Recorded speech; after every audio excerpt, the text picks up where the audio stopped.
Hello, everyone. On today's chat of Chasing After God's Heart, we're going to be reading Psalm 71 from the Ethiopian Bible. Verse 1 says, In you, Yahweh, I take refuge. Let me not be disappointed. Verse 2, Deliver me in your righteousness and rescue me. Turn your ear to me and save me. Verse 3, Be to me a rock of refuge, to which I may always go. Give the command to save me, for you are my rock and my fortress.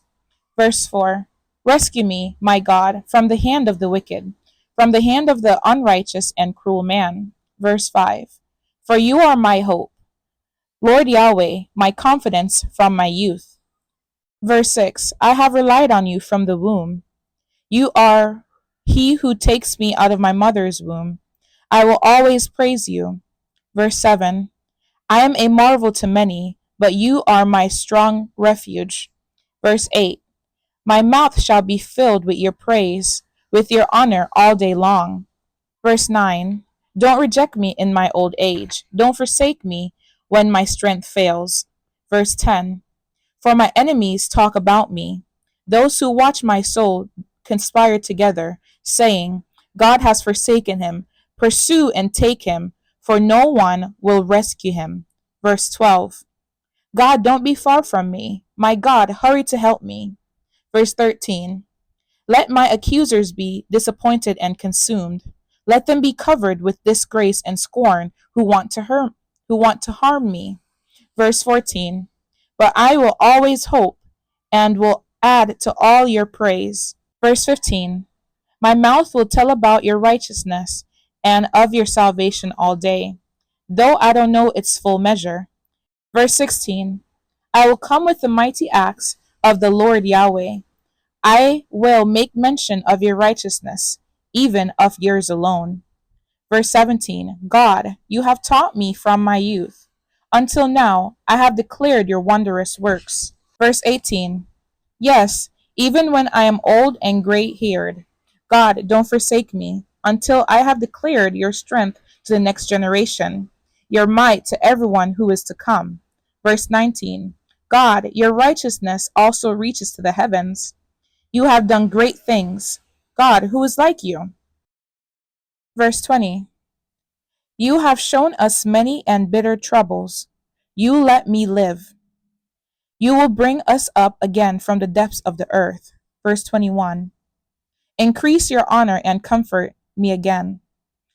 Verse 22, I will also praise you with the harp for your faithfulness, my God. I will sing praises to you with the lyre, the Holy One of Israel.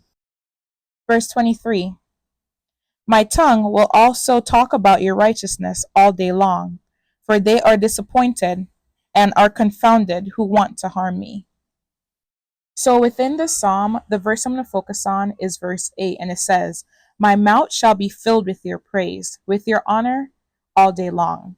And for me, my mouth needs to continually be filled with God's praise, continually. Because if it had not been for him, I would not be here today. I literally would not be here today.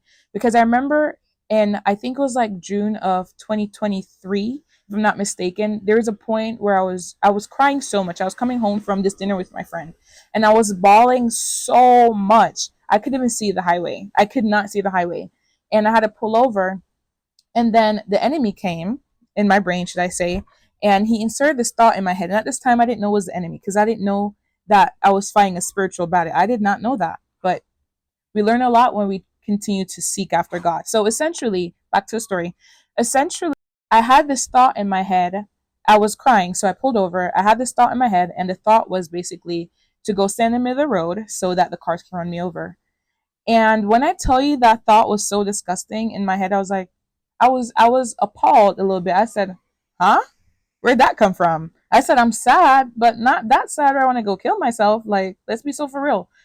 So it kind of threw me off. So I ended up, um, I said, no, I'm not gonna do that. I'm not gonna do that because I remember growing up, I have always heard if you kill yourself, you're going to hell. So I said, why would I want to kill myself so I can go to hell? And you know, in the Ten Commandments, it says, "Thou shalt not murder." So if I go walk in the middle of the road and get run over, that's me basically murdering myself. I said, I'm not doing that. But the thought was, I would say scary to me because I had never gotten to a point in my life where a thought had that type of thought had popped in my head. And I've had other suicide ideation thoughts before, but that one specifically, I was like, this is not good at all.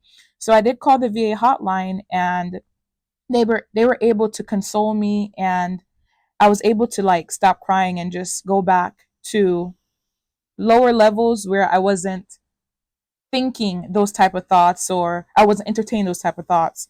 And I wish I had knew God back in those days, because it would have never gotten that far. But because I didn't know God, I knew of him, I didn't know him, I was basically entertaining thoughts from the enemy. But God saved me, and I no longer think of suicide ideation. It doesn't even cross my mind. And if it does, I just cast down the thought, because I know those are not thoughts of God, those are thoughts of the enemy. So I reject those thoughts, I rebuke them, and I pray them away. But what I have learned is that the enemy will use those situations, like when you're down, when you're in depression, when you're in deep depression, or when you have anxiety, he will use those little moments in your life to get you to a point where he will break you, or he'll try to break you. But thankfully, God always had his hand on me. So even though I was low in those points, God still showed me grace and mercy, and he kept me throughout those months, and to a point where I started to serve him more faithfully. Like in 2024 is when I started to serve him faithfully. And I'm so thankful, because if it had not been for him, that day that day could have been my last day. But I remember these things from my youth, that you're not supposed to kill yourself. Like, it's not of God, and that's what the enemy wants. But I pray Jesus will continue to give you life, because he has given me life. He has given me so much life. He has given me joy, peace. So anxiety, where? Anxiety, who? Depression, who? What are you? Nothing but the devil. It's just our rating. But may you guys have a blessed day, and just know that you are so loved by God. You are loved by him deeply. Jesus loves you, and if you seek him, you shall find him. Have a blessed day. Bye.